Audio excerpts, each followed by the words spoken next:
विगतात्मा विगतस्पृहा निष्कर्मशीति परमां शानाशेनाधिगच्छति। আজকে যদিও এক অদ্ভুত পাঠ্যক্রম আমাদের স্বামীকে স্মরণ করবার জন্য,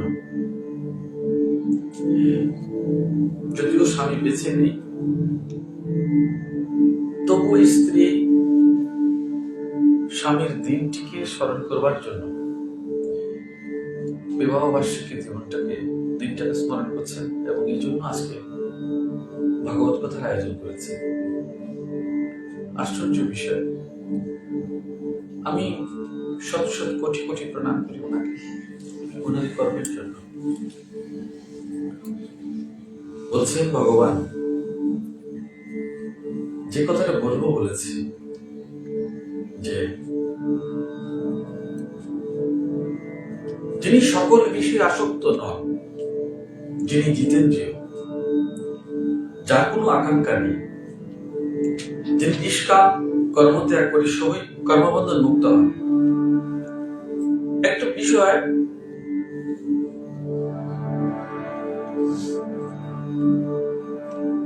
মানব কর্ম করেন কর্মমুক্তির জন্য, যদি কর্ম করেন কর্মমুক্তির জন্য, জীবন মুক্তির জন্য, মোক্ষলাভের জন্য, তাহলে সেই কর্মে সে কখনো প্রত্যাশা রাখতে পারে না, ফল সে চাইতে পারে না। আমি শুধু কর্ম করি ঈশ্বর প্রাপ্তির জন্য, ঈশ্বরকে লক্ষ্য করে আমি কর্ম করি। আমার জীবনের সমস্ত কর্ম ঈশ্বরের সমর্পণে যুক্ত। যেহেতু আমার নিজস্ব কোনো অভিলাষা নেই, আমার সমস্ত অভিলাষা ঈশ্বর চরণে নিযুক্ত। যে কর্মে ঈশ্বরের কাছে কিচ্ছু প্রাপ্তি রাখে না, অভিলাষা রাখে না যে তুমি আমায় কিছু দাও, সেই কর্মটাই হচ্ছে নিষ্কাম কর্ম। আজ উনি বিবাহ বার্ষিকী করছেন, উনি জানেন ওনার স্বামী নেই। কিসের জন্য করছেন? অদ্ভুত স্মৃতি। উনি বেঁচে আছেন ওনার স্মৃতিতে, উনি বেঁচে আছেন ওনার হৃদয়ে।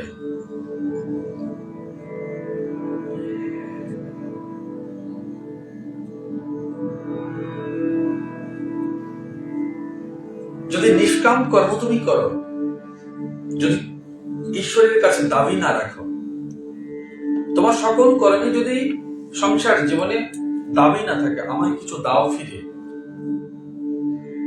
তবে তুমি কর্মবন্ধন থেকে মুক্ত হবে। আমরা কর্ম করতে করতে কর্মবন্ধনে যুক্ত হই, কেননা আমি কিছু চাই। ঈশ্বরের কাছে পুজো দিতে গিয়েও আমরা ভগবানের সঙ্গে দেনা এবং পাওনার এক অদ্ভুত সম্পর্ক তৈরি করি। পুজো দেওয়ার সময় বলছো কিছু চাই, আমার ঘর, আমার সংসার, আমার অর্থ, আমার বৃত্ত, আমার সমস্যা, প্রভু তুমি করো। তো ভগবান দেখে ভক্তি নয়, ব্যবসা এখানে হয়েছে, লেনদেন হয়েছে, এখানে ভক্তি নয়, কিছু চাওয়া পাওয়া রয়েছে। তো ভগবান কোনটাকে তোমার আসল মনে করে, ভক্তিটাকে না চাওয়া পাওয়াটাকে, যার জন্য তুমি স্বয়ং দায়ী হয়েছ। আমরা ভগবানকে ডাকি, যদি ডাকি দেই, কোন ব্যক্তির কাছে যদি টাকা পাও আর তাকে যদি তুমি ডাকো, সে জানবে যে তুমি টাকার জন্য ডেকেছ। ঠিক তেমনি আমরা যখন ভক্তি না রেখে শুধু ভগবানকে কিছুর জন্য চাই এবং ডাকি, নিরন্তর ডাকলাম, তো ভগবান জানে সে ভক্তির জন্য আমায় ডাকছে না, সে শুধু প্রাপ্তির জন্য আমায় ডাকছে।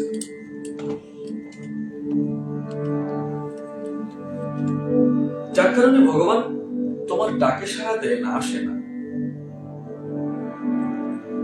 কেন আসবে?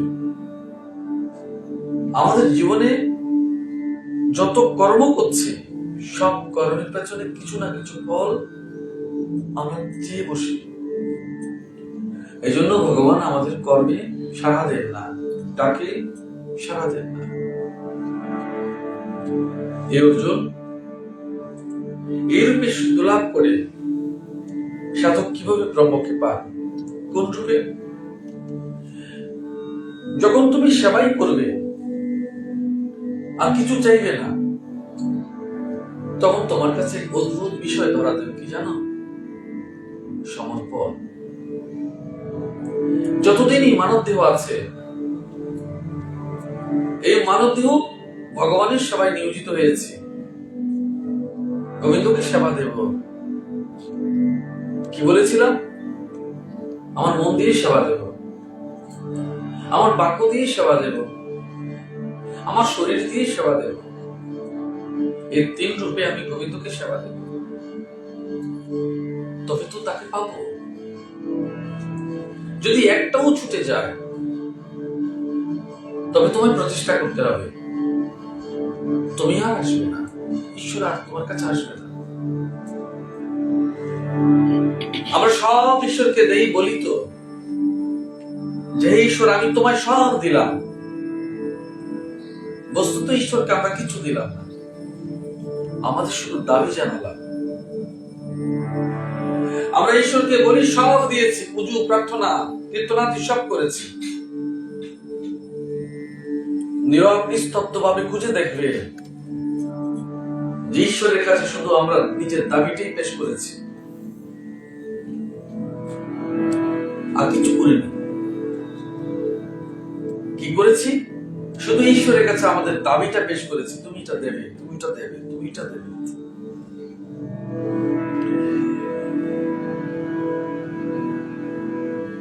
বিশুদ্ধ বুদ্ধি যুক্ত হয়ে ধৈর্য সহ স্থির চিত্তে ইন্দ্রিয় সংবৃত্ত করে কি করতে বলেছে? চিত্তকে স্থির করতে বলেছে।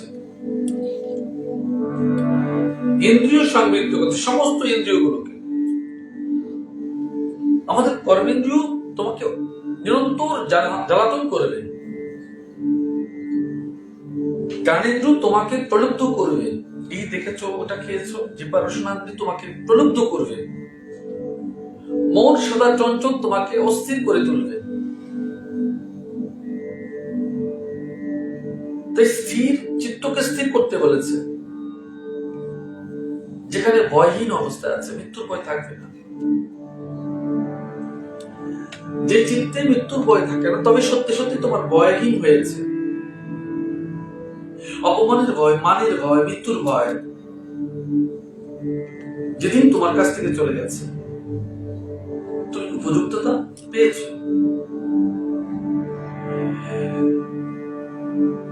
ইন্দ্রিয় সংবৃত্ত করে এই সমস্ত ইন্দ্রিয়গুলো যে তোমাকে ডাকাতের মতো টেনে এসছে, তোমায় নিয়ে যাচ্ছে।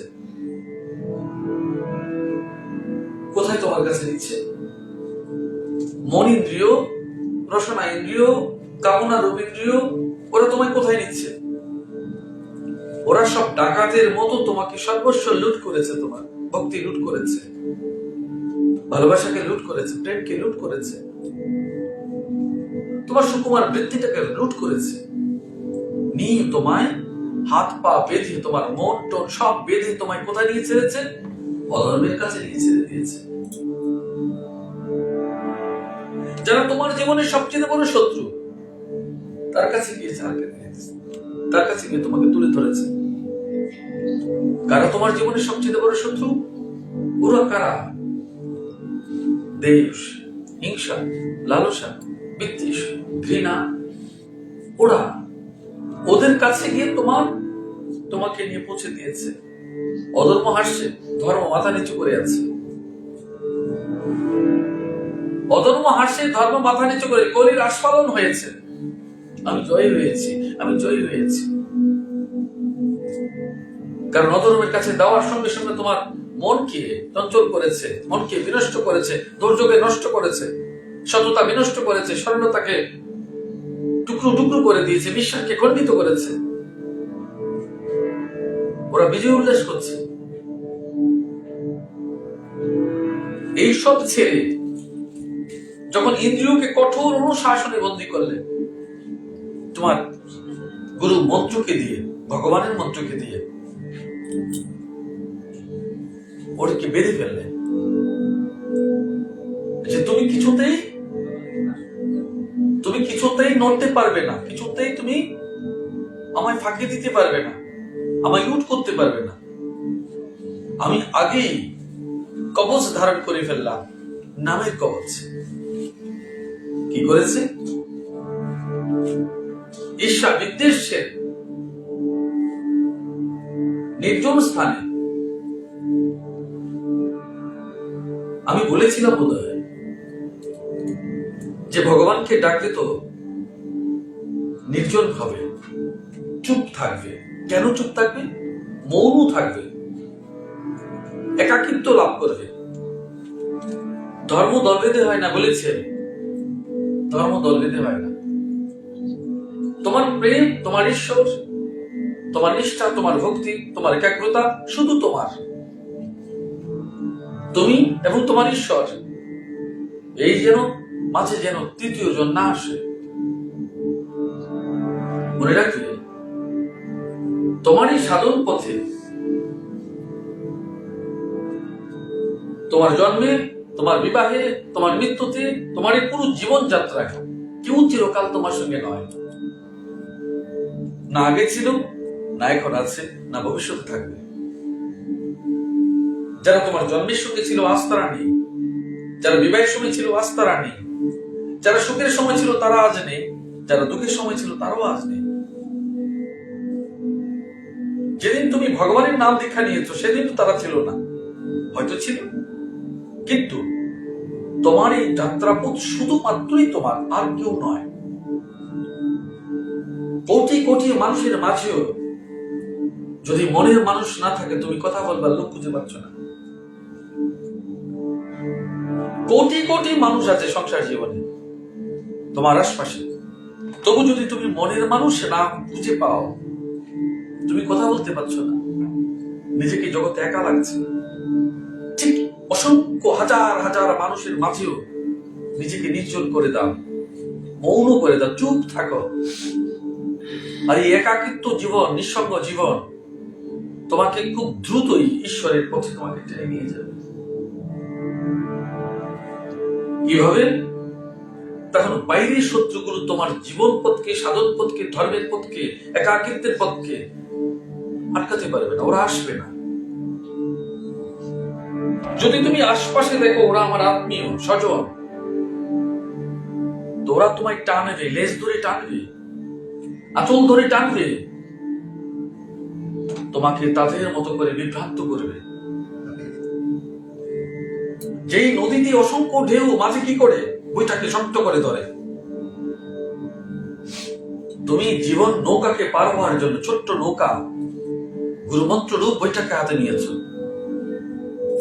পার তো তোমাকেই হতে হবে। তোমার অস্ত্র শুধু তোমার বইটাটা,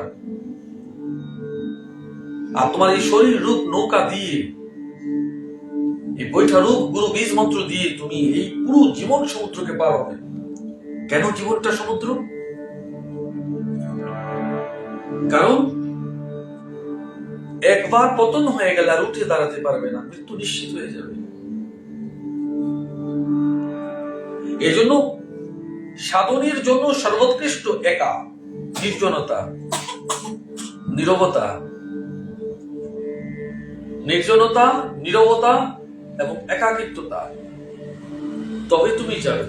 অধিক আত্মীয় বেড়েছে, অধিক আত্মীয়তা বেড়ে গেছে, দল ভারী করেছ, দেখো ওদের ঈশ্বর দর্শন হয় না, পিকনিক হয়। দলভুক্ত হয়ে তুমি ভক্তি লাভ করতে পারোনি, পিকনিক করেছ।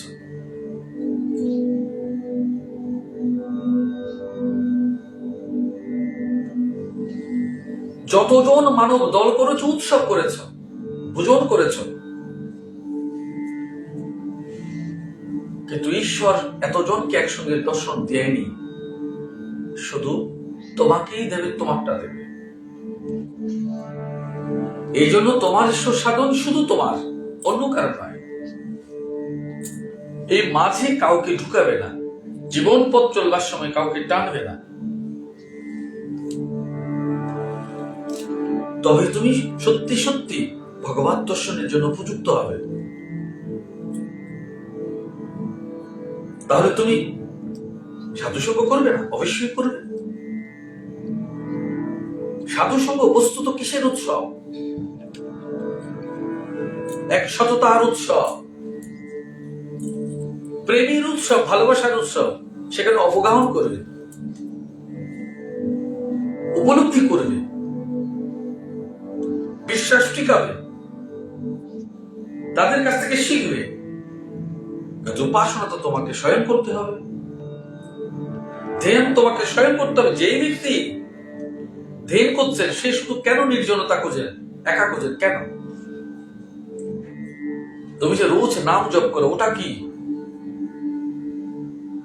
মনকে লয় করে, মনকে যুক্ত করে যে নাম জপ করছো তুমি নিষ্ঠার সহিত, ও এক অদ্ভুত কবচ তৈরি করেছে তোমার পরিমণ্ডলে। যে বিষয়ে বাসনার ঢেউ এই কবচের ধাক্কা খেয়ে ফিরে যায়, এই জন্য তোমার নাম জপ। ধ্যান কেন করেছো? মনের ভেতরে ধ্যানের প্রতিধ্বনি বেরোচ্ছে। বিষয় বাসনার কলহ, কলির কলহ যখন সেই ধ্যানে আসে, সে প্রত্যাঘাত হয়ে ফিরে যায়, তোমাকে নির্মল করে রাখে। তোমার শরীরকে কবচ করে, তোমার মনকে নির্মল করে, দুটোর জন্য তুমি জপ করছো, ধ্যান করছো।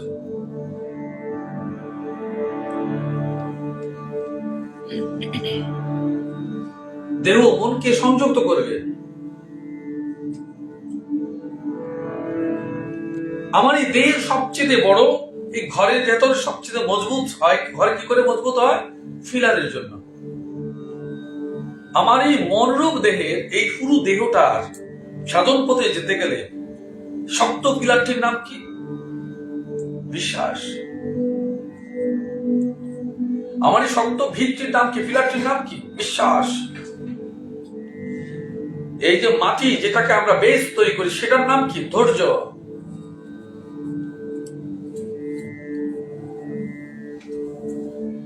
তোমার নিশ্চিততার অর্থ হচ্ছে তুমি সরল।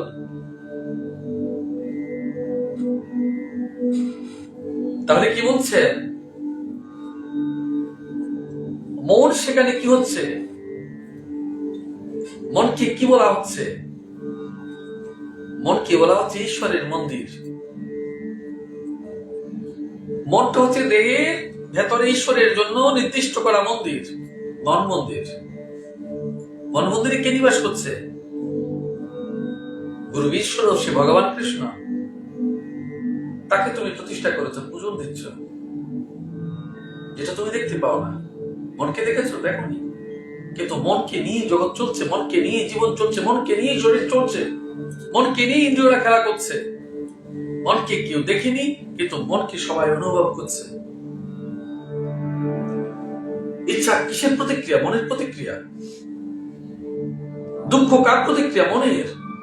সুখ কার? মনের। মান অপমান কার? মনের। উৎফুল্লতা কার? মনের। উৎসাহ কার? মনের। তুমি উৎসাহ উদ্দীপনায় তোমার ভগবানকে মনে প্রতিষ্ঠা দিয়েছ। ঘরে ভগবানকে মূর্তি দেখে গেছো, বাইরে চলে গেছো, ওটা থেকে যায়। কিন্তু মন মন্দিরে ঈশ্বর সদা তোমার সঙ্গে চিরকাল হয়ে যায়। কখন মন মন্দির ভেঙে যায়? যেদিন তোমার এই শরীর শ্মশান ঘাটে চলে যায়। কেউ বলে আমি ঈশ্বর দেখিনি, ঈশ্বরকে নেইনি, ঈশ্বরকে জানিনি, ঈশ্বরকে ডাকিনি। ঈশ্বর তো সঙ্গে তোমার মন মন্দিরে নিবাস করে আছে। তুমি বিশ্বাসের ফুল, ভালোবাসার অর্ঘ্য, সরলতার জীবন পথ, এই সব তুমি একটু একটু করে অর্ঘ্য অর্পণ করেছো। কোথায়? ওই ঠাকুর ঘরে যে নিবেদন করছো, বস্তুত তোমার মন মন্দিরে নির্লিপ্ত হচ্ছে, সেটা পাচ্ছে। আমরা যখন ভগবানকে যজ্ঞের আহুতি প্রদান করি, ও যেই দেব এবং দেবী সোয়াহা যে বলেছ, যে হবি তুমি দিচ্ছ, ও দেখেছো আগুনের লেলিহান শিখা জিহ্বার লালসার মধ্যে ও পড়ছে, বস্তুত তুমি তো দেখেছো আগুনে গিলে খাচ্ছে, ওরা প্রত্যেক দেবতার অংশরা দেবতারা পাচ্ছে। ও তুমি দেখোনি? না আমি বুঝেছি, না তুমি বুঝেছ। ঠিক তেমনি ওই ঠাকুর ঘরে যখন ফুল দিয়েছ, যখন ভগবানের মাথায় ফুল দিয়েছ, শিবের মাথায় বিল্লপত্র দিয়েছ, তোমার মনে হয়েছে শিব অলৌকিক শিব স্বয়ং পেয়েছে। যোগমায়াকে যখন লাল ফুল দিয়েছ চরণে, তখন মনে হয়েছে স্বয়ং দেবী লোকের যোগমায়ার চরণে তুমি ফুল দিয়েছ। মালা যখন গেঁথে, বনফুল যখন গেঁথে ভগবান কৃষ্ণের গলায় দিয়েছ, তোমার মনে হচ্ছে সাক্ষাৎ মূর্তিটুকুর মধ্যে তুমি মালা দিয়েছ।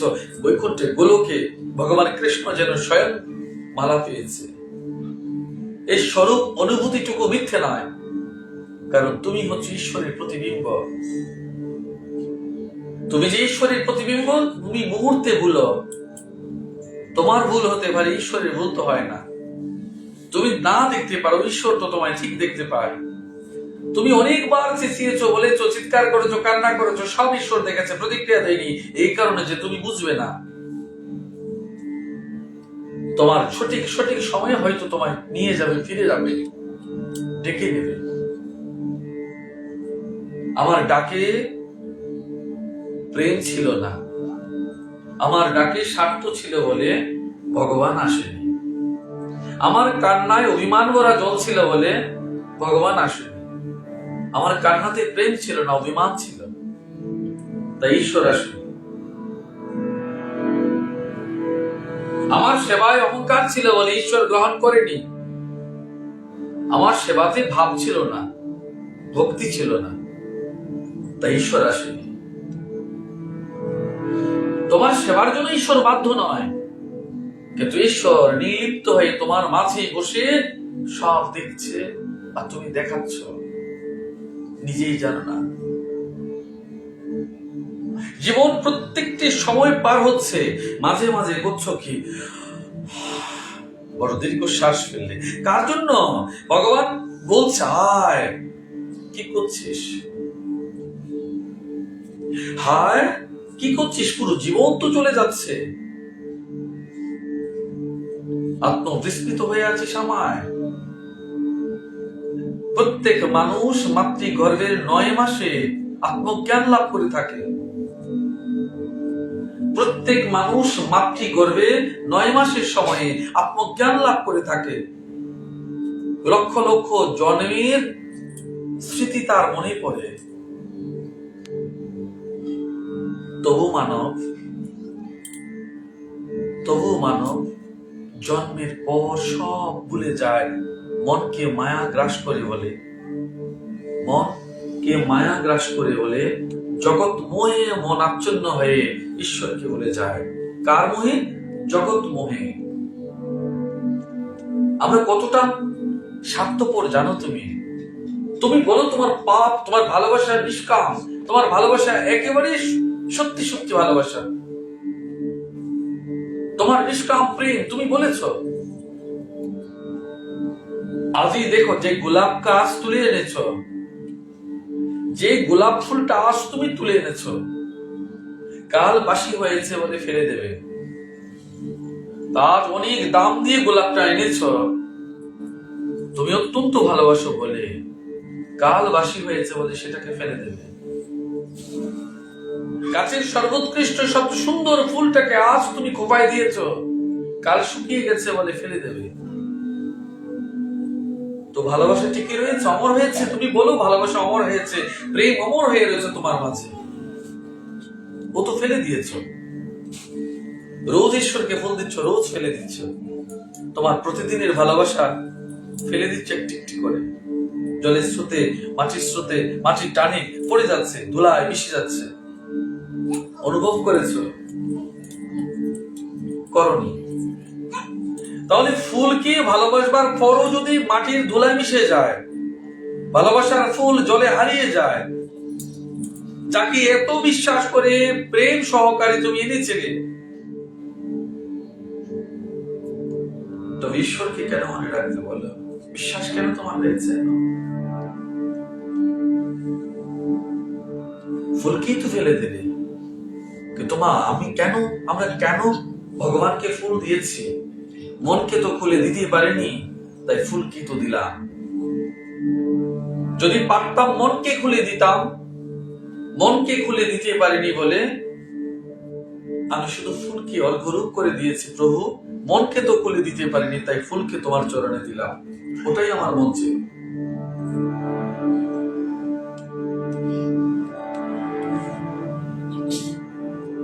ধ্যান ও বৈরাগ্য আশ্রয় করে কাকে ধ্যান করছো?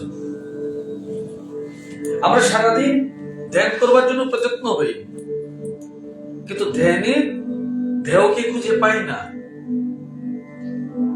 যাকে উপাসনা করি, যার জন্য আমরা ধ্যান করি, ওকেই তো খুঁজে পাই না। বলেছে, আমি তো কিছু পাই না খুঁজে। জপ করছো, মন্ত্র জপ করছো, যাকে জপ করছো তাকে তুমি সামনে আনতে পারছো না, বলে আমি তো খুঁজে পাচ্ছি না। এই কারণে খুঁজে পাচ্ছ না, তোমার মনটা সঠিক জায়গায় ছিল না, ধ্যানে মনোযুক্ত হয়নি, তাই ঈশ্বরকে খুঁজে পাওনি। বলছে বৈরাগ্যকে আশ্রয় করবে। বৈরাগ্য বললে বৈরাগ্য হয়ে যাবে? যতদিন না আঘাত প্রাপ্তি হচ্ছে, যতদিন না সুখ প্রাপ্তি হচ্ছে, সব লোক তো চিৎকার করে বেরিয়েছ আপন আপন বলে। অতি আপনার মানুষ যেদিন তোমায় আঘাত দেবে, সেদিন বলবে বৈরাগ্য কাকে বলে। অতি আপনার কে? তুমি আপনার করেছো তোমার জীবন সঙ্গিনী স্বামীকে, তোমার পুত্রকে, তোমার কন্যাকে, তোমার পিতাকে, তোমার মাতাকে। কে রয়েছে তোমার পাশে? কে রয়েছে তোমার পাশে? জীবনের খোঁজে, জীবনের রূঢ় বাস্তবের আঘাতে পিতা মাতাও একটি নতুন জীবনের সন্ধানে তোমাকে ছাড়িয়েছে। তুমি একা? একদিন তোমার পুত্র কন্যাও তাদের জীবনের সন্ধানে তোমাকে ছেড়েছে। তুমি একা? বন্ধু, সখা, মিত্র যতদিন তোমার এই শরীরটাকে দিয়ে তাদের জন্য করেছো, ততদিন তারা তোমার পাশে ছিল। তারা তাদের অংশ নিয়ে সরে গেছে। তুমি একা? এই জগতে তাহলে তুমি সত্যি সত্যি একা। যেদিনই পরম সত্য বুঝবে, সেদিন জানবে তুমি কিছুটা বৈরাগ্য বুঝেছ।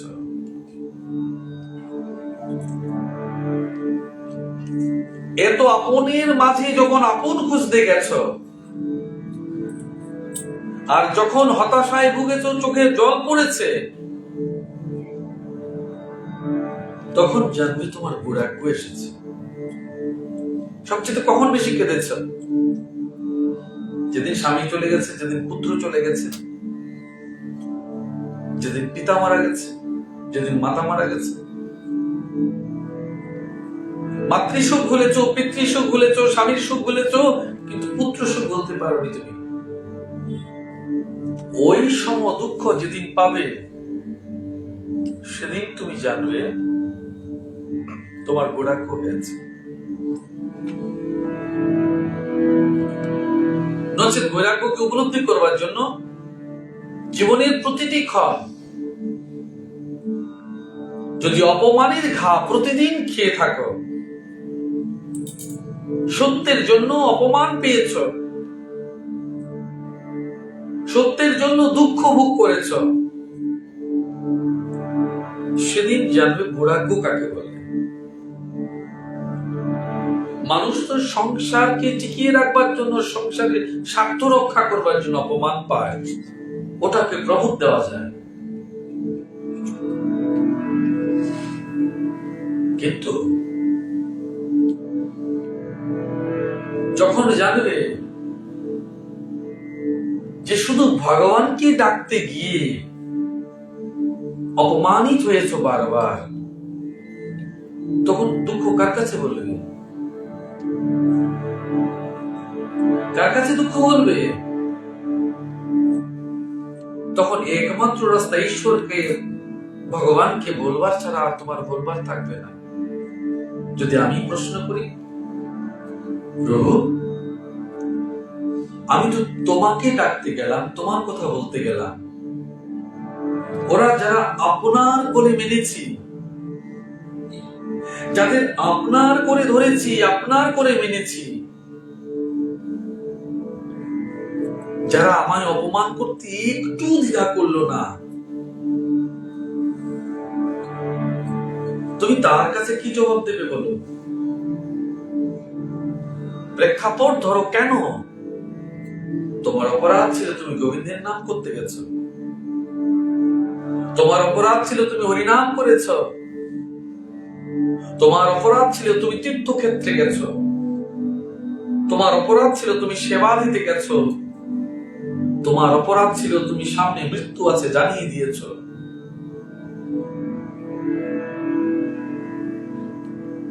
তোমায় অপমান করেছে, মৃত্যুর সম অপমান।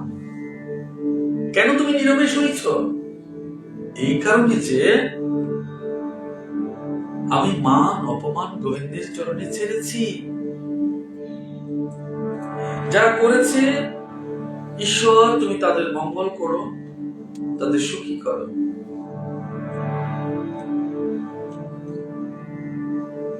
মা ভগবানের কাছে প্রার্থনা করবে সুখ যেন অধিক দে। কেন? মানুষ তৃষ্ণায় জল প্রয়োজন, জল না খেলে গলা ফেটে তেষ্টায় মারা যাবে। কিন্তু সেই জলে যদি ডুবে যায় তবে সেই লোকটির প্রাণ যাবে। সুখ যদি অধিক হয়ে যায়, সুখে ডুবে মানুষের মৃত্যু হয়ে যাবে।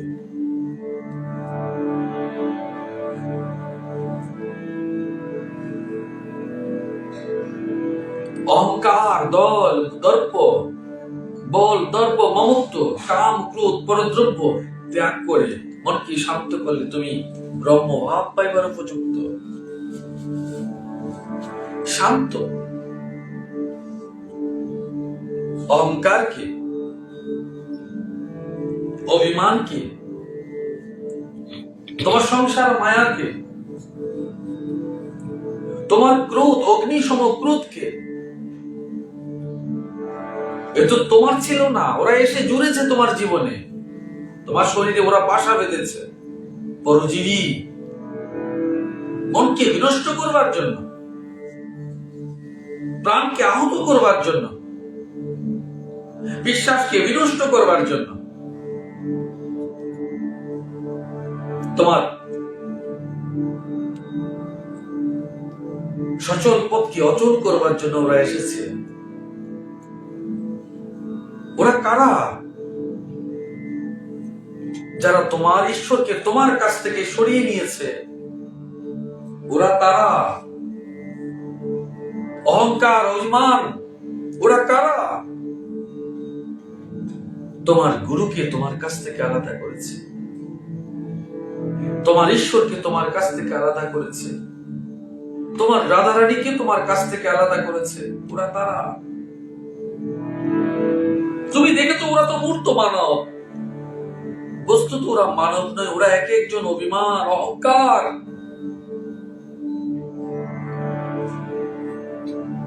কারা ছিল?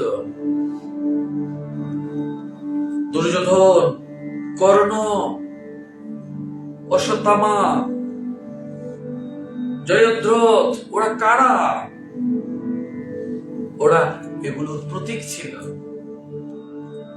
তোমার সংসার জীবনও অসংখ্য জয়দ্রথ, দুর্যোধন, ওরা আছে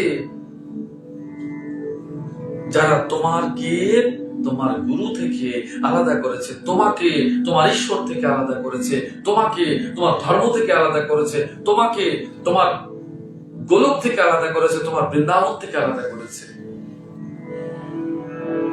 তোমার সৎ পথটাকে বিনষ্ট করেছে, কালিমালিপ্ত করেছে। ওরা তারা।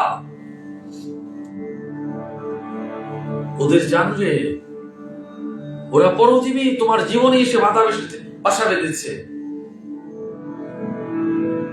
ওরা তোমার মনকে খেয়ে, প্রাণকে খেয়ে, বিশ্বাসকে খেয়ে টিকে থাকে। তোমার মনকে, তোমার প্রাণকে, তোমার বিশ্বাসকে খেয়ে এই অহংকার অভিমান গুলো টিকে থাকে। ধর্মের ঘর এতটা হলেও অধর্মের ঘর অনেক বড় হয়ে যায়। বিশ্বাস, নিষ্ঠা, দৃঢ়তা এই অধর্মের ফানুষ ঘরটাকে নষ্ট করে ধর্মের ঘরটাকে প্রতিষ্ঠা করে, তবে তো ঈশ্বরকে পাবে। ভগবানের ঘরে আমরা যখন যাই, মাথা হেট করে যাই, নিচু করে যাই, এই বলে যে আমার অভিমান, অহংকার, দর্প, আমি তোমার চরণে নুইয়ে গেলাম, বিনয় হয়ে গেলাম, ভদ্র হয়ে গেলাম, সভ্য হয়ে গেলাম, দাস হয়ে গেলাম। মাথা উঁচু করে যখন গেছো তখন অহংকারকে সঙ্গে গেছে, অভিমানকে সঙ্গে গেছে, দর্পকে সঙ্গে নিয়ে গেছো। ওতে তো ঈশ্বর নেই। বিচার করে দেখবে, অর্জুন এবং দুর্যোধন দুজনই ভগবানকে দেখেছে, কিন্তু অর্জুন বিশ্বরূপ দর্শন করেছে, ভগবানকে দেখেছে, কিন্তু দুর্যোধন এত কাছে থাকবার পরেও কৃষ্ণকে কোনোদিন কৃষ্ণ চিনতে পারেনি, ভগবান চিনতে পারেনি। তোমরা তো সব ভক্ত, উদ্ভবের মতো জ্ঞানও তোমাদের আছে, তবু প্রেম ছিল না বলে উদ্ভব কখনো রাধারানী এবং গোবিন্দকে এক এবং অভিন্ন তত্ত্বে জানতে পারেনি।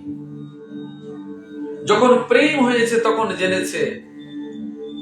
আমি তো বলেছি শরীর, মন এবং বাকি ঈশ্বর দেখবে, তবে শুধু তুমি তোমার প্রেম দিয়ে রাধারানী এবং গোবিন্দকে তুমি দর্শন করবে, তুমি প্রাপ্ত হবে। রাধে রাধে।